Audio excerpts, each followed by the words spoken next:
항상 이 절기를 우리가 1년 365일의 사계절을 볼 적마다 절기가 있죠. 특별히 부활절과 성탄절, 또 우리가 성령 강림절 있는데요. 우리가 이렇게 예수님의 부활 후에 이제 첫 주를 맞이했는데, 성경에 보면 이 예수님이 부활하신 후에 40일간 이 땅에 계셨어요. 그러면서 우리를 만나 주시고 또 우리와 함께 하신 것을 알 수 있습니다. 그리고 예수님께서 승천하셔서 성령님을 보내주셨습니다. 오늘 우리에게 그 성령님이 이 땅에 오신 것을 말씀해 주고 있는데, 특별히 오늘은 이 사도행전 9장에 보게 되면 예수님이 부활하신 예수님이 나타나셨어요. 사울아 사울아 내가 어찌하여 나를 박해하느냐. 부활하신 예수님이, 우리는 성부 하나님께서 만세전에 우리를 택하시고 예수 그리스도를 통해서 구속을 받고 또 성령님을 통해서 이 땅에 오셔서 예수는 그리스도라고 고백하는 이런 모습을 우리에게 설명해 주셨는데, 오늘은 예수님께서 친히 부활하시고 난 후에 사울을 부르시는 장면인 것을 볼 수가 있는 것입니다. 그래서 오늘은 이렇게 부르시는 장면, 주님을 만나는 시간, 이것이 오늘 우리에게 주시는 키워드인 것입니다. 제목을 주여 누시니까, 주여 누구시니까 라고 5절 말씀에 이렇게 질문하는 대답을 볼 수가 있습니다. 사람은 누구를 만났느냐로 그 인생의 이 결정이 되옵니다. 어떤 나라에 태어났냐에 따라서 그의 조국을 결정하기도 합니다. 물론 이민을 가서 이제 선택하는 것도 있지만 그거는 아주 극히 드물고요. 그 나라에서 태어나면은 그 나라가 조국이 되는 것입니다. 어떤 부모를 만나느냐가 그 사람의 성품과 인격과 인생의 큰 줄기를 결정하게 되는 것입니다. 또 어떤 배우자를 만나느냐가 가정을 결정을 하기도 합니다. 또 어떤 신을 만나느냐가 그 사람의 영혼을 결정하기도 합니다. 특별히 예수 그리스도를 만나느냐 만나지 못했느냐 하는 것이 그 사람의 인생의 가장 중요한 분기점이 되는 것입니다. 그리스도를 만나는 인생과 그리스도를 만나지 못한 인생은 출발부터 끝까지 다 다릅니다. 오늘 본문에 보면 사울이라고 하는 한 청년이 있었습니다. 예수를 만나기 전에는 어떻게 살았는지에 대해서 성경은 몇 가지로 얘기하고 있습니다. 예수를 알기 전에 사울은 엄격한 바리새파 유대주의 배경에서 자랐습니다. 그는 유대인 중에 유대인이었고 또 나면서부터 할례를 받은 그런 사람이었습니다. 그는 유대 전통과 히브리 율법에 아주 정통한 사람으로 정말 히브리인 중에 히브리인이었고 또 그는 다소라는 곳에서 자랐습니다. 다소라는 것은 헬라의 이 문화와 철학에 익숙해 있다는 것을 의미할 수가 있습니다. 제가 갔을 적에는 별로 그렇게 그런 것이 안 보이던데 당시에는 그랬다고 합니다. 그는 태어나면서부터 로마 시민권을 가지고 있었습니다. 로마의 시민권을 가지고 있다는 것은 로마의 정치, 로마의 법을 잘 아는 사람이다 라고 하는 얘기인 것입니다. 그리고 그는 당대 석학이라고 일컬어지는 가말리엘 선생의 문화에서 수학을 했습니다. 그는 지성인의 자격을 완벽히 갖춘 최고의 지성인이었습니다. 이런 사실을 볼 때 그는 맹목적인 예수님의 핍박자가 아니었다라는 것입니다. 대부분의 예수교 핍박하는 자들을 보면 좀 무식하고 또 감정적이고 맹목적인 모습을 찾아볼 수 있는데, 그에게는 나름대로 역사와 철학과 또 신앙적인 확신이 있었습니다. 뿐만 아니라 사울은 자기가 옳다고 생각하는 것에는 목숨을 걸고 하는 행동력을 가지고 있었습니다. 누가 시켜서 행동하는 것은 시킨 만큼의 일밖에 못합니다. 그러나 자기가 좋아서 하는 일은 그 이상의 일을 하는 것입니다. 보통 시켜서 일하는 사람, 수동적인 사람이 있고, 또 비록 사람이 시켜서 월급을 받고 일을 하지만 그보다 더 큰 의미와 보람을 그 일에서 찾으며 창조적으로 일하는 사람도 있습니다. 그런데 오늘 행동하는 이 지성인, 손해를 볼 줄 아는 사람, 욕을 먹고 핍박을 받고 굶는 한이 있어도 자기가 옳다고 생각하는 대로 행동하는 그 사람이 사울이었다라는 것입니다. 자, 그러면 오늘 본문을 들어가서 보면 1절을 봅니다. 1, 2절에 보면 사울이 주의 제자들에 대하여 여전히 위협과 살기가 등등하여 대제사장에게 가서 다메섹 여러 회당에 가져갈 공문을 청하니, 이는 만일 그 도를 따르는 사람을 만나면 남년을 막론하고 결박하여 예루살렘으로 잡아오려 함이라. 사울이라는 뜻을 보면 우리는 사울이 변하여 바울이 되었다 이렇게 얘기하는 사람도 있고, 사울이라는 것은 히브리 말이요 바울은 헬라 말이다 이렇게 말하는 사람도 있고요. 그런데 그 뜻을 찾아보면 사울은 이름이 뜻이 있죠. 질문자라는 뜻을 가지고 있습니다. 다시 말하면 질문하고 답하는 큰 스승을 의미한다. 그래서 큰 자라 이렇게 생각을 많이들 얘기하죠. 그러나 예수님을 만난 후로는 바울은 작다, 리틀이라는 뜻을 가지고 있습니다.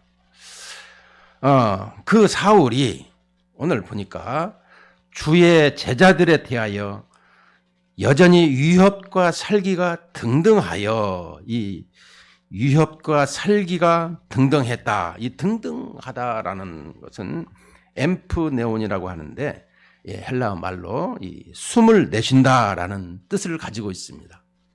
적개심을 품고 이렇게 씩씩거리며 숨을 거칠게 내어 품는 흥분된 모습을 가지고 있더라라는 것입니다. 그래서 이 위협과 살기로 또 분노로 가득 찬 이런 모습을 가지고 있습니다. 뭐냐? 예수 믿는 저 이방인들은 다 죽여야 된다. 그래서 그는 이 대제사장에 가서 이 다메섹으로 여러 회당에 가져갈 공문을 청하니 그랬습니다. 이 공문을 신청했다라는 것은 당시 이 로마 총독은 종교 문제에 관해서 이 체포와 이 조사권을 대제사장에게 부여했습니다. 그래서 사도 바울은 이 자진해서 이 대제사장을 찾아가 이 그리스도인을 체포하고 구인할 공문서를 요청했던 것입니다. 기독교인의 씨를 말리겠다라는 이런 열심인 것입니다. 그러니까 우리는 로마 시대의 그 배경, 로마의 배경을 우리는 좀 읽을 수 있어야 되는 것입니다. 로마의 배경을 지난 시간에도 제가 짚고 넘어갔는데, 로마는 모든 종교나 모든 철학을 그대로 인정을 해줍니다. 그러나 이 부분에 있어서 어떤 소요, 어떤 데모 이런 것은 용납치 아니하고 그들을 전부 다 추방을 시켜버리는 것을 볼 수가 있습니다. 그래서 고린도 교회로 그 추방당하는 그 브리스길라와 아굴라를 볼 수가 있죠. 또 이 종교에 대해서도 이런 대제사장에게 이런 것을 부여했다라는 거예요. 그리고 만일 그 도를 따르는 사람을 만나면 예수 그리스도의 말씀을 따라서 사는 사람이라면 남녀를 가리지 않고 닥치는 대로 체포를 하겠다. 아주 잔인한 결심을 하였던 것입니다. 이야, 참 이렇게 이 하나님 나라의 열심으로 충성하는 이러한 사울을 볼 수가 있습니다. 그래서 그는 이 다메섹으로 이제 가고 있습니다. 3절에 보니까 이제 남녀를 결박하여 예루살렘으로 잡아오려 하는데 사울은 길을 갑니다. 어디까지 가느냐 보니까 다메섹에 가까이 이르더니 다메섹에 가까이 이르더니 호련히 하늘로부터 빛이 그를 둘러 비추는지라. 빛이 그를 둘러 비추는지라. 땅에 엎드려져 들으매 소리가 있어 이르시되 사울아 사울아 내가 어찌하여 나를 박해하느냐 하시거늘 대답하되 주여 누구시니까 이르시되 나는 내가 박해하는 예수라. 자, 우리는 이렇게 강한 빛이 이렇게 이 빛이다 보니까 우리는 강한 빛이 뜨게 되면 어떻게 됩니까? 여러분 이렇게 일식과 월식 이렇게 볼 때에 햇빛이 비치다 캄캄하잖아요. 그리고 다시 비치면 이게 눈이 실명이 됩니다. 이 빛이 그만큼 이렇게 강하다라는 것을 볼 수가 있죠. 그래서 우리가 개기월식이 일어날 때마다 그것을 조심하라고 많이 얘기하는 것을 듣죠. 그런데 이 사울에게 이것이 빛이 임했어요. 그리고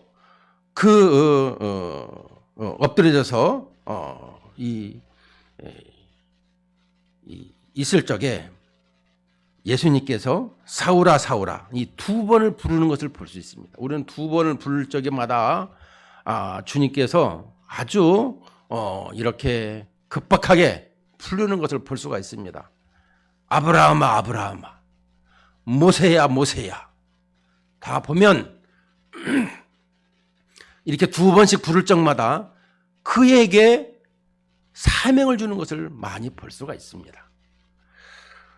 오늘 또 이렇게 사울아 사울아 내가 어찌하여 나를 박해하느냐 이렇게 할 적에 그렇게 자기에게 청천벽력과도 같은 그런 시간이 임했는데도 주여 누구시니까 도대체 주여 누구시길래 나에게 이렇게 하십니까?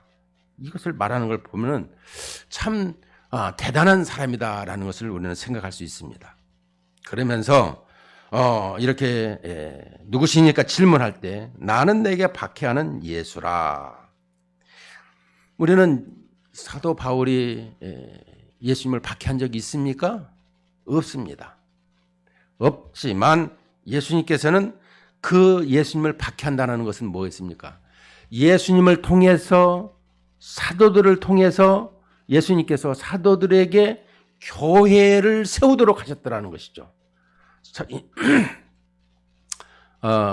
마태복음 16장 16절에 베드로의 신앙 고백을 듣고 그 다음에 18절에 보면 그 신앙 고백 위에 내 교회를 세우겠다고 약속하셨습니다. 그래서 교회는 주님이 세우시는 것입니다. 그래서 교회를 세울 때마다 주님이 세우셨는데 그걸 함부로 이렇게 폐쇄하거나 그거를 이렇게 통합하는 것 우리는 생각을 많이 해봐야 되는 것입니다. 자, 그런데 이 박해하는 예수라 왜 네가 나를 박해하느냐는 것은 주님께서 세우신 이 교회 공동체를 핍박하는 남녀 어린아이 모든 사람을 핍박하는 것이 곧 예수님을 핍박하는 것이다. 이것을 설명해 주고 있습니다. 자, 그런데 그에게 있어서 우리가 가장 먼저 알아야 될 것이 무엇이냐라고 하면 오늘 이 3절에 하늘로부터 빛이 그를 둘러 비추는지라, 이 빛에 대해서 우리가 좀 깊이 생각을 해 봐야 되는 것입니다. 우리는 그냥 태양이 이렇게 비추듯이 그 빛이 비추었기 때문에 하나님의 임재가 있어서 그렇구나, 물론 당연한 것이죠. 그러나 그 빛이 어떤 빛이냐, 이것을 우리가 좀 알 수 있어야 되는 것입니다.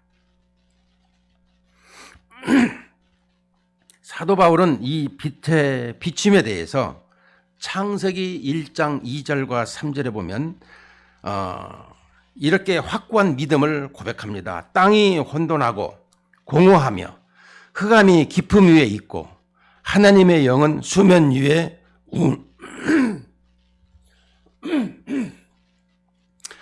죄송합니다. 하나님의 영은 수면 위에 운행하시니라. 3절에 보면 하나님이 이르시되 빛이 있으라 하심에 빛이 있었고, 우리는 창세기 이 1장과 2절도 곰곰이 우리는 꼼꼼하게 짚고 넘어가야 돼요. 땅이 혼돈하고 공허하며 흑암이 깊음 위에 있더라 라고, 혼돈과 공허와 흑암, 이 단어를 생각할 때마다 그냥 우리 물리적으로 막 이렇게 질서가 없다 이런 개념이 아니고, 여기서 혼돈하고 공허하다라는 것은 아무것도 없는 empty, 이 공간이다라는 것과 거기에 뭔가를 채우려고 하는 것을 이렇게 설명해 주려고 이 단어를 쓰고 있더라는 거예요. 그리고 이 하나님의 영은 수면에 운행하시고, 그 다음에 이제 빛이 있으라, 이 빛을 보게 되면 1절에 이 첫날에 빛이 있으라라고 하는 그 빛이 이제 이 넷째 날에 보면 태양이 있으라 하면서 그 태양의 빛이 있는 것을 볼 수가 있습니다. 우리가 좀 이해할 수 있어야 되는 것은 이 빛은 어떤 빛이고 이 태양빛은 어떤 빛이냐라고 얘기할 적마다 그 빛은 이 김정우 목사님이 신학자, 총신대 구약신학자인데 그분의 이 책을 읽어보면 이 빛은 하나님의 말씀으로 말미암아 주어졌다 가르치고 있습니다. 물론 어떤 분은 하나님의 본체의 빛이 발산했더라라고 설명해 주고 있습니다. 그러나 말씀으로 창조하신 하나님께서 말씀에 빛이 있으라며 빛이 있었어요. 근데 그 빛이 태양을 통해서 태양을 만들고 난 후부터 그 일식이 돌아지게 되면서부터 이제 첫째 날, 둘째 날, 셋째 날 말씀하신 걸 넷째 날부터 작동이 되었더라라는 것으로 이게 해석되어지고 있더라고 설명해 주고 있습니다. 나중에 차후에 공부하기로 하고. 그런데 이 창세기 1장 2절 3절의 이 빛을 사도 바울은 고린도후서 4장 6절 말씀에 이렇게 그 빛을 얘기하고 있습니다. 어두운 데의 빛이 빛이라 말씀하셨던 그 하나님께서 예수 그리스도의 얼굴에 있는 하나님의 영광을 아는 빛을 우리 마음에 비추셨느니라.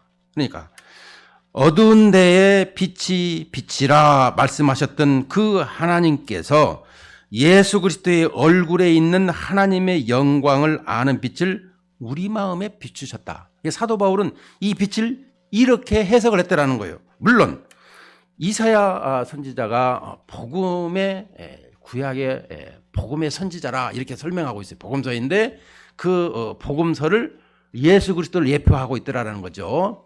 근데 거기에 보면 이사야서 9장 2절에 보면 흑암에 행하던 백성이 큰 빛을 보고 사망의 그늘진 땅에 거주하던 자에게 빛이 비치도다. 그러니까 우리 그리스도인들은 이렇게 흑암에 있는 모습을 설명해 주고 있다는 거예요. 예수님의 영광을 만나지 못하는 것. 제가 율법과 복음, 복음과 율법 이 부분을 알지 못하면 아직도 성경에 대해서 잘 모르는 사람이다. 이렇게 얘기하고 있습니다. 헛다리짓고 있는 인생이다. 아니 어떻게 그렇게 표현할 수가 있습니까? 라고 얘기하는데 적어도 율법과 이 복음을 분명하게 정의할 수 있어야 돼요.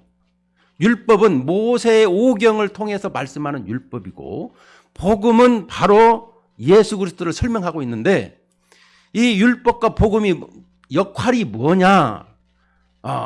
율법을 지켜서 이렇게 예수님이 이렇게 지켰기 때문에 우리에게 영생을 주었다. 율법은 폐기 되었다. 율법은 완성되었다. 뭐 다양한 말들을 많이 해요. 우리에게 율법은 율법 이전에 언약이 주어졌더라라는 것을 기억한다라면 하나님께서 약속하신 것이죠. 그 후에 신의 산에서 율법을 주셨더라는 것은 우리에게 이렇게 살으라 하나님과 이렇게 살아가는 것을 생명을 가지고 살아가는 것을 설명해 주고 있는 것이죠. 근데 그 율법이 우리에게 줄 수 없는 게 있어요. 의를 줄 수가 없어요. 의는 오로지 예수 그리스도를 통해서만 우리에게 의를 전가시켜 주는 거예요. 그래서 구약의 모든 것이 제사 제도를 통해서 의롭게 되어지는 것은 장차 오실 예수 그리스도를 통해서 완성되어지는, 율법은 그러니까 모세 오경을 통해서 우리에게 율법을 주신 것은 물론 폐기가 되었어요. 그러나 연속성과 불연속성, 이거 어려운 것이지만 그래도 짚고 넘어가는 거예요. 다 귀 있는 자는 들을지어다. 그래서 연속성과 불연속성, 그러니까 이 폐기되었으나 완성된 걸로 신약에서 완전히 보고 있더라, 이렇게 설명해 주고 있는 거예요. 그래서 이것은 로마서 3장 25절에 구약의 모든 하나님의 말씀은 장차 오실 예수 그리스도의 의를 통해서 우리에게 구원을 확실히 주시기 위한 것이었다라고 설명을 해주고 있는 것입니다. 그렇더라면 오늘 우리에게 계속해서 이 복음 또 율법 이 부분에서 이 사도 바울은 이 우리의 마음에 하나님의 그리스도의 얼굴, 그러니까 삼위일체 하나님이시지만 우리에게 삼위로 계신 하나님께서 일체로 우리에게 말씀해 주고 있는 것을 볼 수 있어요. 우리는 예수님께서 부활하시고 이 땅에 오셨을 때 부활의 영, 아들의 영, 성령 이렇게 다양하게 말씀을 해주고 있어요. 그래서 어떤 분은 성령이라고만 얘기해야 된다. 아니에요. 예수님, 삼위일체 하나님이시를 우리가 기억을 한다라면 항상 갈라디아서는 아들의 영이라고 했고 또 이 사도행전은 성령이라고 얘기했고 우리에게 이런 부분을 항상 삼위일에 계신 하나님을 정확히 인식을 가지고 있어야 되는 거예요. 어쨌든 계속해서 사도 바울은 이 빛에 대해서 우리의 마음에 비추었더라. 어떤 어떤 빛을 우리 마음에 비추셨나? 바로 이 하나님 품 속에 있고 또 이 땅에 예수 그리스도께서 이 땅에 오셔서 그 예수 그리스도의 얼굴을 이렇게 얼굴에 있는 하나님의 영광을 제가 지난번에 말씀했어요. 하나님을 좀 보여주십시오. 나를 보면 모르겠느냐? 이해가 좀 안 됐어요. 그럼 쉽게 어떤 아들을 보면 그 아버지의 그 어머니의 그것을 복사폰이다. 어떤 사람은 인감증이다. 이렇게 이해하는 사람이 있더라는 것이죠. 예수님이 하나님의 품속에서 나온, 그래서 요한복음 1장 14절에 보면 하나님의 품속에 독생하신 예수님이 이 땅에 오셨더라. 그것을 우리에게 이 성경은 창세기부터 계시록까지 끊임없이 예수님이 사람의 몸을 입고 하나님께서 이 땅에 오신다라는 것을 설명해 줬는데 그 하나님이 현연히 오신 성육신하신 것은 이 세상에 놀라운 역사더라. 그래서 우리가 주전주후로 나누고 있더라. 이것을 설명해 주고 있는 거예요. 어쨌든 간에 우리에게 있어서 이렇게 우리의 흑암에 있는 인생들에게 이 빛을 비춘 것을 사도 바울은 그렇게 인식을 했다라는 것을 말씀해 주고 있는데 또 한 가지는 우리 고린도후서 4장 4절에 보면 이 빛이 비추지 못하도록 막고 있는 것도 있더라는 것입니다. 고린도서 4장 4절에 보면 그 중에 이 세상의 신이 믿지 아니하는 자들의 마음을 혼미케 하여 그리스도의 영광의 복음의 광채가 비치지 못하게 하미니 그리스도는 하나님의 형상이니라. 이렇게 설명해 주고 있어요. 그러니까 이 세상에 빛이 비치는데 이렇게 복음의 빛을 받는 사람이 있는 반면에 복음의 빛을 받지 못하도록 이렇게 세상의 신이 막는 것도 있더라. 이것을 말씀해 주고 있습니다. 세상의 신이 뭐예요? 타락한 천사, 하나님 앞에 심판받은 천사, 이 사탄이라고도 하고 그 졸개들을 귀신이라고도 하죠. 그들이 이렇게 복음의 빛을 받지 못하게 한다. 그래서 이 사람의 심령의 상태를 우리는 예수계엘서 이 37장 1절에 보면 이렇게 말씀합니다. 1절 2절에 보면 여호와께서 권능으로 내게 임재하시고 그 영으로 나를 데리고 가서 골짜기 가운데 두셨는데 거기 뼈가 가득하더라. 나를 그 뼈 사방으로 지나가게 하시기로 본즉 그 골짜기 지면에 뼈가 심이 많고 아주 말랐더라. 우리 심령이 이게 에스겔 골짜기에 마른 뼈들과 같이 있더라고 설명해 주고 있습니다. 복음의 광채를 받지 못하고 있는, 설령 우리가 받았다고 해도 그것을 계속해서 끊임없이 가지고 살지 아니하게 되면, 여러분 우리 물고기가 물에 나오면 어떻게 돼요? 죽어요. 우리의 심령이 메말라서 죽게 되더라라고 설명해 주고 있는 것입니다.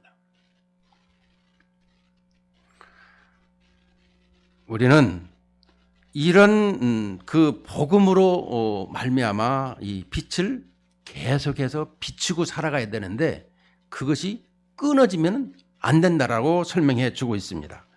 그래서 우리에게 이 부분을 이렇게 설명합니다. 히브리서 12장 18절부터 24절, 18, 19절, 22, 23, 24절을 보면 너희는 만질 수 있고 불이 붙는 산과 침침함과 흑암과 폭풍과 나팔 소리와 말하는 소리가 있는 곳에 이른 것이 아니라, 이 시내산에서 있었던 말씀이죠.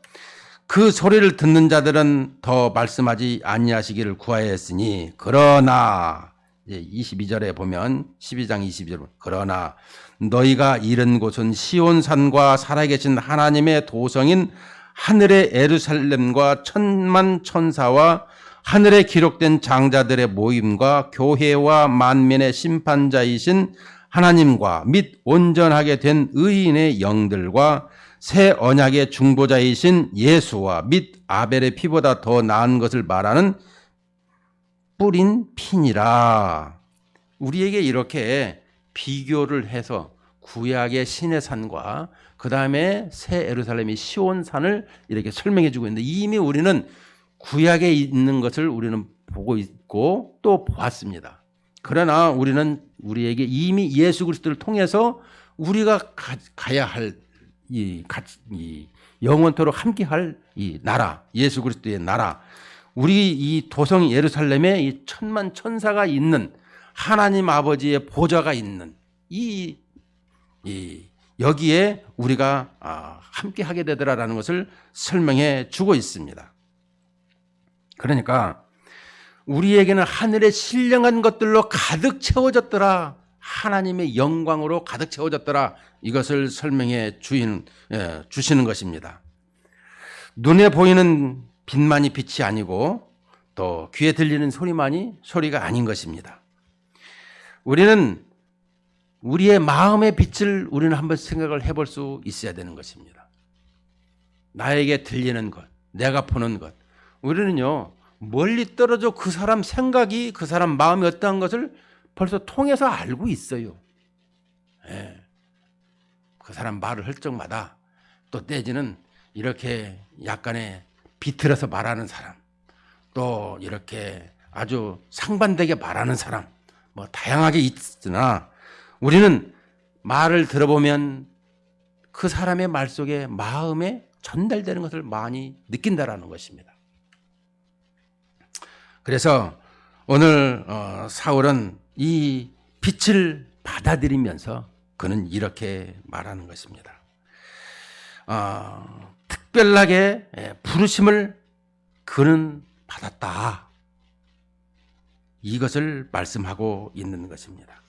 그래서 이 부름을 얘기할 적마다 그는 이렇게 3번씩이나 설명을 했어요. 사도행전에서. 오늘 본문 9장에서 얘기했을 뿐만 아니라 22장 6절에 보면 가는 중 다메섹에 가까이 갔을 때 오정쯤 되어 호련히 하늘로부터 큰 빛이 나를 둘러 비치매. 다 이 변증하는 이 왕 앞에 총독에게 이 할 적에 이 말을 한 거예요. 또 사도행전 26장 13절에도 왕이여 정오가 되어 길에서 보니 하늘로부터 해보다 더 밝은 빛이 나와 내 동행들을 둘러 비추는지라. 그에게 있어서 주님이 부르신 그 소명에 있어서 사울아 사울아 부르는 것에 대해서 이 빛으로 말미암아 어두운 가운데 있는 나를 밝은 그 영광의 그리스도의 얼굴에 빛이 비춰주었더라라는 거예요. 우리는 이러한 빛이 나를 통해서 계속 만나고 그 만남을 계속 지속해야 된다는 것을 오늘 설명해 주고 있는 대목인 것입니다. 우리는 신앙생활을 하면서 때로는 그 빛을 그냥 일반적인 것으로 대충 알고 그러는데 사도 바울은 그렇게 여기질 않았어요. 그 빛은 나를 만나고 나의 일생에 있어서 획을 긋는 모습을 통해서 그는 신약 성경의 13편에 13권이라고 하는 것을 썼을 뿐만 아니라 세상을 바꾸는 그런 아주 놀라운 전도의 역할을 한 것을 우리는 볼 수가 있는 것입니다. 우리가 부활의 신앙, 부활의 복음 많이 얘기를 듣고 살아갑니다. 그저 그 부활의 복음이 뭐냐? 곰곰이 또 꼼꼼히 생각을 해봐야 된다는 거예요.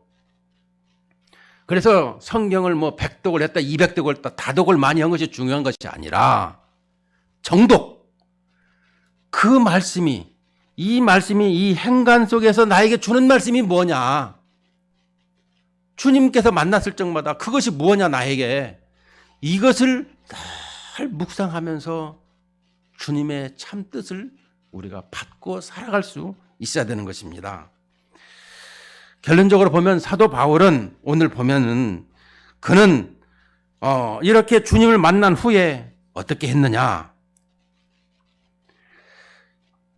우리는 사도 바울은 로마서 1장의 1절과 6절에 이렇게 말합니다. 예수 그리스도의 종 바울은 사도로 부르심을 받아 하나님의 복음을 위하여 택정함을 입었으니 자기는 늘 이렇게 부르심을 받았다고 얘기를 하고 있어요. 그런데 로마서 1장 6절에 보면 너희도 그들 중에서 예수 그리스도의 것으로 부르심을 받은 자니라. 너희도 우리도 똑같이 받았더라. 고린도 교회, 이건 로마서인데 로마 교회인데 고린도 교회다도 고린도 교회 1장 1절과 2절을 보면 하나님의 뜻을 따라 그리스도 예수의 사도로 부르심을 받은 바울과 형제 소수대들은 고린도에 있는 하나님의 교회 곧 그리스도 예수 안에서 거룩하여지고 성도라 부르심을 받은 자들과 또 각처에서 우리 주 곧 그들과 우리의 주 되신 예수 그리스도의 이름을 부르는 모든 자들에게 이렇게 예수님을 믿고 부르는 모든 자들에게 똑같이 부르심을 받았더라라고 해 주고 있습니다. 근데 그 부르심을 이렇게 사도 바울은 항상 행하고 있고 정립하고 있어요. 에베소서 1장 4절에 보면 곧 창세전에 그리스도 안에서 우리를 택하사 우리로 사랑 안에서 그 앞에 거룩하고 흠이 없게 하시려고 창세전에 그리스도 안에서 우리를 택하사 우리로 사랑 안에서 그 앞에 거룩하고 흠이 없게 하시려고 우리를 택하시고 우리를 디자인하셨더라. 이렇게 설명해 주고 있어요. 이미 우리는 그래서 너무너무 복받고 감사하는 인생이라 이것을 설명해 주고 있습니다. 그는 그가 이것을 깨달은 후에 어떻게 했느냐.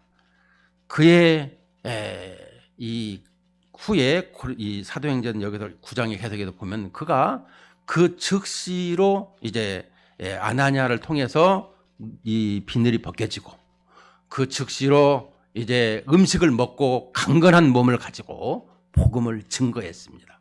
네, 증거를 했는데 그는 계속해서 증거하는 것이 아니라 그 후에 3년 동안 그 길리기아 아니 그 길리기아가 아니라 아라비아에서 3년 동안 이렇게 훈련을 받는 것을 볼 수 있습니다. 그리고 그가 이제 이 사도행전 13장에 보면은 적어도 그가 이 9장에서 빛을 통해서 주님을 만난 이후에 이제 13장에서 그가 이 선교사로 파송이 되기까지 거의 한 13년간 이렇게 훈련받은 것을 보여지고 있습니다. 우리에게도 이렇게 하나님을 만나고 하나님의 사람으로 이제 온전히 충만케 되었을지라도 항상 훈련을 받고 교육을 받아야 된다라는 것이 오늘 성경에서 가르치고 있는 대목인 것입니다. 사람은 인격의 훈련, 성품의 훈련, 관계의 훈련 이런 것을 받아야 되는 것입니다. 어찌됐든지 간에 공동체에서 이런 것을 받도록 성경은 강조하고 있는 것입니다.